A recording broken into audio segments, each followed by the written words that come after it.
Du coup, il faut du temps et de la disponibilité d'esprit pour créer quelque chose de zéro. Aujourd'hui, on est tous d'accord pour dire que le soir, quand on rentre chez soi, on a le temps. Non? Qui est complètement blindé, doit s'occuper des couches de ses enfants? T'es vraiment blindé, t'as pas une minute à toi? Le week-end, t'es blindé tout le temps? Non, on peut en trouver le week-end.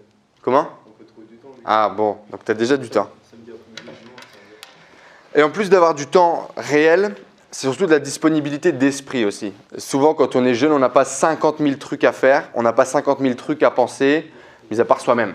Okay? Tout le monde est d'accord pour ça, on a de la disponibilité d'esprit, on n'a pas une famille à nourrir, des gens à s'occuper, machin. Bon, à part pour monsieur, mais sinon, en général, ça va. Et donc l'idée, voilà, c'est quand on est en études, on a du temps, et dans tous les cas, vous ne pouvez pas me dire le contraire. Même quand j'étais en licence, en contrat pro, j'étais plus souvent au bar qu'ici, moi. Donc on a souvent du temps, et c'est plutôt une question de comment est-ce qu'on utilise ce temps qu'autre chose.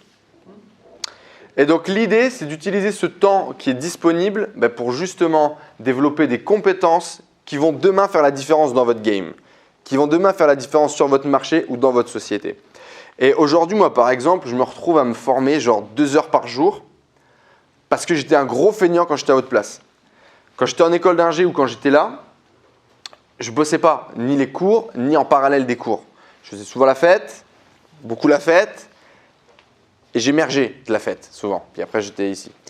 Et donc, le truc, c'est que je n'ai pas pris de temps pour me former sur des compétences comme le web marketing, sur le développement, sur l'analyse de marché, sur du growth hacking, sur plein de choses qui me font kiffer. Même aujourd'hui, typiquement sur du développement personnel. Je ne prenais pas le temps de savoir qui je voulais être, ce que je voulais faire, etc., développer mes compétences. Et aujourd'hui, du coup, je me suis retrouvé sur un marché où j'ai une soif d'apprendre qui est cinglée parce que je vois que ça a des résultats de fou, sauf qu'on n'a que 24 heures dans une journée et que c'est la merde.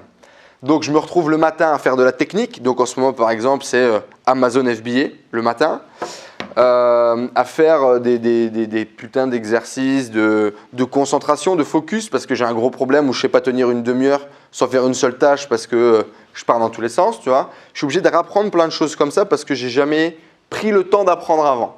Donc, aujourd'hui, je suis pressé et je me bouffe beaucoup de contenu. Donc, de la vidéo, des podcasts, des audios, des livres audio, des livres tout court, parce que je ne lisais pas avant. Et du coup, ça me prend beaucoup de temps aujourd'hui dans ma journée qui est déjà longue.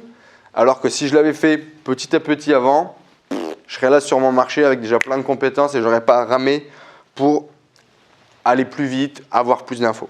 Mais finalement, quand tu prends un CDI, c'est un sacrifice. Tu vas choisir de bosser pour une boîte, de faire beaucoup d'heures, espérer pouvoir faire des heures pour gagner un peu plus. Quand tu fais des études, c'est un sacrifice. Tu décides de sacrifier des années pour qu'on t'octroie un diplôme, pour pouvoir espérer rentrer dans une boîte, pour gagner de l'argent. Tu fais des sacrifices d'être là. Tu pourrais être ailleurs. Qui préférait être sur une plage avec un mojito? Là, tranquille, hein? C'est un sacrifice.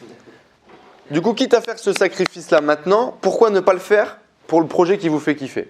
Pourquoi ne pas le faire pour le projet qui vous passionne? Qu'est-ce qui peut se passer si vous commencez à développer votre projet qui vous tient à cœur et que ça ne marche pas? Du temps, c'est sûr. Ouais. De l'argent, potentiellement. Moi, je n'en avais pas. Ouais. Et je n'en ai toujours pas mis dans mon business actuel. J'ai mis 1000 euros. Aujourd'hui, j'ai mis 1000 euros. Mon plus gros risque, c'est perdre 1000 euros et perdre le temps que j'injecte. Ben, dans tous les cas, aujourd'hui, tu peux le faire en parallèle de tes études. Tu peux le faire en parallèle de ton job. Et le risque, je te dis, moi, j'ai mis 1000 balles dans ma boîte. Demain, je perds 1000 balles. 1000 balles, je m'en relève. Hein. Si tout le monde n'en est pas sûr, moi, je m'en relève. 1000 euros, ça va le faire. Et tout le temps que j'ai injecté, dans tous les cas, je me serais formé, j'aurais rencontré des gens, j'aurais testé des trucs. Aujourd'hui, c'est énorme comme capital pour repartir demain sur une autre activité. Donc voilà, au pire, qu'est-ce qui se passe? C'est quoi le plus gros risque? Aujourd'hui, moi, c'est comme ça que je prends mon schéma de décision. Du coup, deuxième chose, on parlait d'argent. Être pauvre, ça a du bon. Qui pense qu'être pauvre, c'est intéressant pour lancer une boîte?